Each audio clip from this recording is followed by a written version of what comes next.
So good morning everyone. Today I am going to discuss about the four square game. So for you, what is the four square game?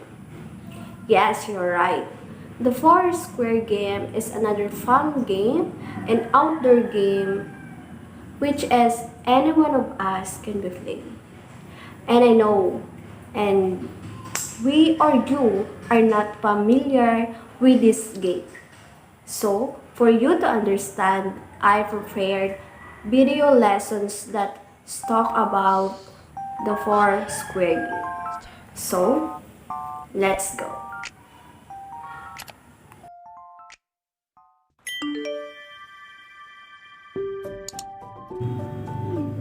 So, let's start with the history of the game. The game evolved from a variation of French lawn tennis, which divided the court into four sections: handball and a game called palm. A pastime called boxball that thrived in the city centers due to the limited space requirements. Eventually, boxball evolved into the four-square playground loved today. The game occurs in the children's literatures from the early 1990s. So yung nagathered kong information, walang masyadong specific origin of Foursquare. However, there is says that the game evolved from combination of handball and a game called Palm. And this is popular in France in 12th century. And sabi dito, the game of four squares, it's like a tennis game kasi parehong bola ang gamit. Wherein sa larong ito ay parehong hinahampas yung bola pabalik-balik. Pinagkaiba lang ang tennis ay ginagamitan ng racket. And after that, it's eventually evolved to boxball. And this was played by city dwellers who took advantage of limited space needed by the game. And after that, it is slowly transformed into the game Foursquare. The Foursquare mostly love children because in American, kadalasan ito yung laro nila during break time or recess. So, it is popular recess sport for a few reasons. First is the setup is quick. The games can be played in a short of amount of time, and it also fun game. And there's an advantage to young children with smaller hands. Ang ginagamit kasi sa larong ito yung bolang maliit, medyo maliit, wherein it could be easily handled by people who have smaller hands. And finally, not also a lot of equipment is necessary. So what is Foursquare game? Foursquare is a ball game played among four players on a square court divided into quadrants. So, sa larong ito, bola ang pinakakailangan kasi ito yung gagamitin para ipatalbog sa kada square na hinati into 4 quadrants. It is low cost and also sometimes called boxball. In this game, there are 4 square drawn on the ground that make up a larger square. It is low cost because all you need is chalk or tape to make a large square and ball that will bounce into divided square. Objective: the Foursquare is to eliminate other players to achieve the highest rank on the court, and this is by bouncing the ball back and forth between quadrants. So, ang layunin ng larong ito ay ang ma-eliminate ang isang player upang makuha niya ang pinakamataas na posisyon, which is the king, or sa number is 4, and kung sa letters naman is D, at ito ay magagawa lamang sa pamamagitan ng pagtalbog ng bola pabalik-balik sa pagitan ng quadrant or square ng kada player. Or maaari mo siyang ma-eliminate gamit ang pag-hit ng bola kung saan by this pwede niyang ma-miss out ang bola. Playing basic foursquare. First, mark foursquare on the ground and make sure that you have enough room to play. Make the square about 5 feet or 1.5 meters per side. Unang kailangan mong gumawa ng 4 na square and kinakailangan or dapat sa flat ground and may espasyo at sukat na 5 feet and 1.5 meters per side upang sa ganun malayang makagalaw ang mga manlalaro. Number the square from 1 to 4. The square should be numbered clockwise starting with 1. You can use the letters A, B, C, and D. So, kinakailangan nating lagyan ng label ang kada square para ma-recognize natin kung alin yung mataas or alin yung highest to the lowest. And maaari din nating i-label gamit ang letters like A, B, C, and D.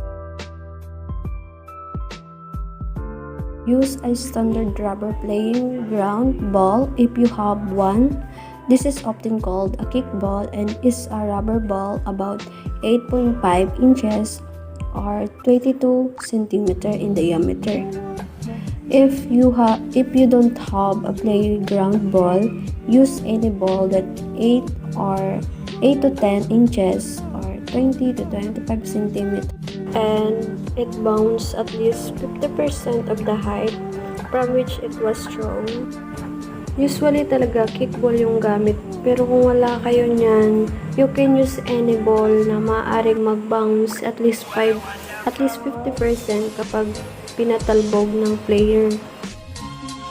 Before you start, make a rules and make sure everyone agrees on the rules before you start playing. So, kinakailangan make rules kasi boring naman kung walang rules. And kapag may rules kayong nilagay, kinakailangan lahat ng players agree para maiwasan ang diskusyon or kahit anong possible problems na mangyari after maglaro. One player is in each square and other players wait in line. The player in square D or 4 is the server. The player begins to play of the game set. So each square dapat may tig-isa lang na manlalaro sa kada square. If you have 6 player, 5 or 8, yung 4 dapat nasa loob ng square, while yung iba is maghihintay sa labas or sa line, wherein kung sino man yung mapapaalis, sila naman yung papasok. And sa larong ito, kung sino man yung nasa highest position, siya yung server. At sa kanya magsisimula ang laro.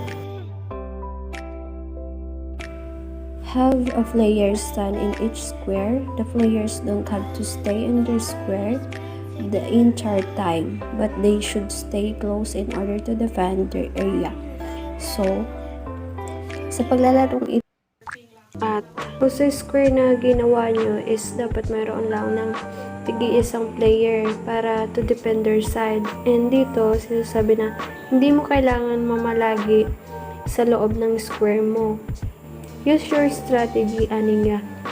Pwede mong tapakan yung line ng square mo, basta make sure na di ka masyadong mapapalayo sa lugar mo para hindi mo ma-miss out yung bola at tira ng kalaban.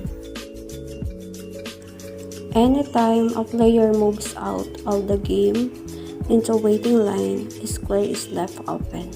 The person in front of the line advances to square D or 4. and the remaining players advance to the closed gaps between A or 1 and D or 4. So dito, kapag yung isang players is na-eliminate, yung square na inalisan niya is magiging open.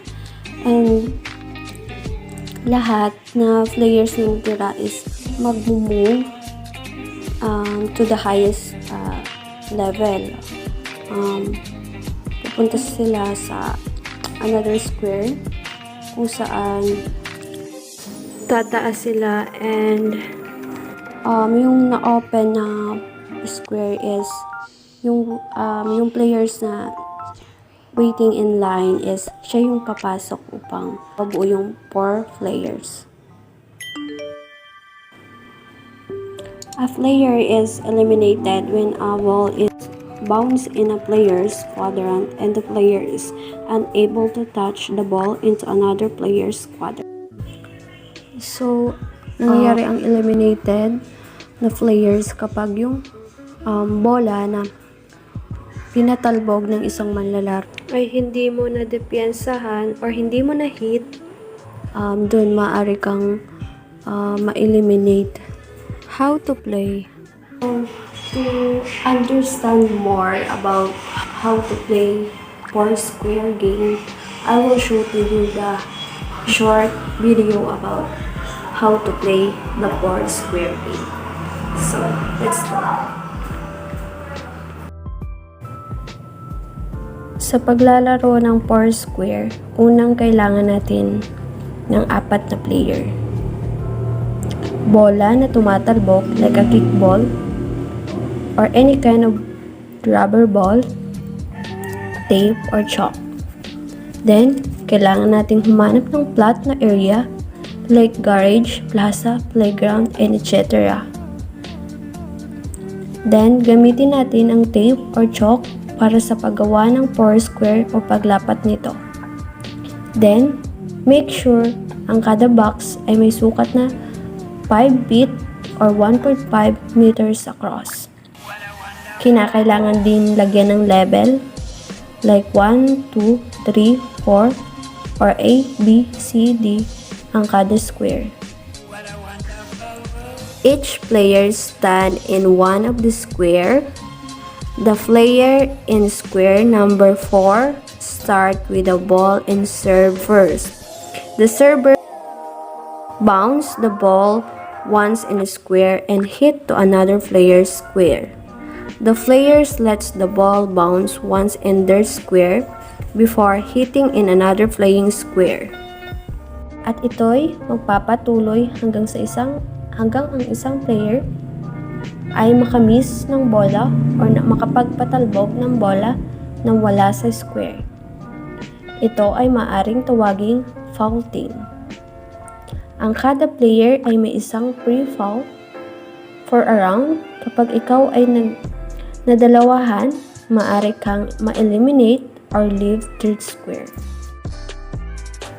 If one player is eliminated in any square, any players in square bring to lower than theirs move up into another square, into one square, and the new players takes the square number 1. If you have only 4 players, the player who are eliminated takes the square number 1. Then, whenever after the faults, the player number 4 serve again and the game continues for however long everyone wants.